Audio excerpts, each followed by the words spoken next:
ഇന്ന് ചുമ്മാ ഇരിപ്പിൻ്റെ എത്രാമത്തെയോ ദിവസമാണ്. പക്ഷെ ഇന്ന് എനിക്കിതാ കൈ കുറച്ചൊക്കെ ഒന്ന് അനക്കി തുടങ്ങാറായിട്ടുണ്ട്.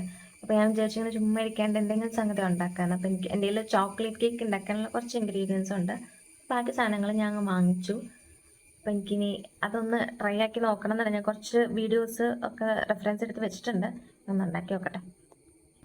അപ്പോൾ നമുക്ക് തുടങ്ങാമല്ലേ. അപ്പോൾ അതിനാവശ്യമായ എല്ലാ ഇൻഗ്രീഡിയൻസും, അതായത് sunflower oil, cocoa powder, baking powder, ഇച്ചിരി കോൺഫ്ലോർ ഞാൻ ആഡ് ചെയ്യുന്നുണ്ട്. അപ്പോൾ ആ കോൺഫ്ലോർ, മുട്ട, വാനില എസൻസ് എല്ലാം ഞാൻ എടുത്തിട്ടുണ്ട്. അപ്പോൾ ആദ്യം നമ്മളൊരു ബൗളിലോട്ട് അരിച്ചെടുത്തിട്ടുള്ള ഗോതമ്പ് പൊടിയാണ് ആഡ് ചെയ്യുന്നത്. പിന്നീട് അതിലോട്ട് 2 സ്പൂൺ നിറച്ചും കൊക്കോ പൗഡർ ആഡ് ചെയ്യുന്നുണ്ട്.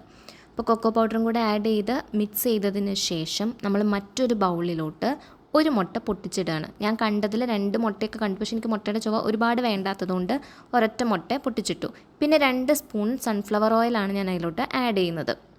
എന്നിട്ട് ഇതിലോട്ടൊരു 1/4 കപ്പ് പശുമ്പാൽ ആഡ് ചെയ്തു.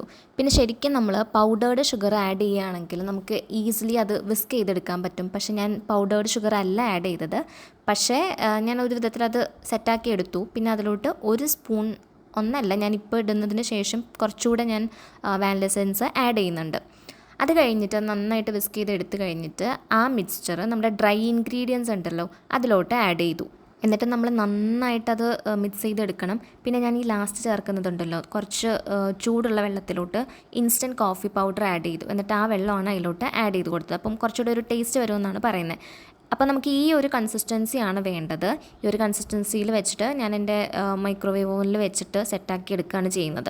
അപ്പോൾ കേക്ക് എനിക്ക് അത്യാവശ്യം കറക്റ്റായിട്ട് കിട്ടി. എനിക്ക് ശരിക്കും 7 മിനിറ്റ് എടുത്തുള്ളൂ കേട്ടോ. അപ്പോൾ ഇതാണ് കേക്കിൻ്റെ കൺസിസ്റ്റൻസി. ശരിക്കും പറഞ്ഞാൽ ഇതിൻ്റെ ടോപ്പിലൊന്ന് ഡെക്കറേറ്റും കൂടെ ചെയ്തെടുത്താൽ അടിപൊളിയായിരിക്കും. ബിക്കോസ് ഇത് ചോക്ലേറ്റ് കേക്ക് ആയതുകൊണ്ട് കുറച്ച് ചോക്ലേറ്റ് ക്രീം വെച്ചിട്ട് ഒന്ന് അതിൻ്റെ മുകളിലൊന്ന് റെഡിയാക്കി എടുത്തിരുന്നെങ്കിൽ കുറച്ചുകൂടെ യമ്മി ആയിട്ട് കാണാമായിരുന്നു. പക്ഷേ ഇത് കൺസിസ്റ്റൻസി വൈസ് അടിപൊളി.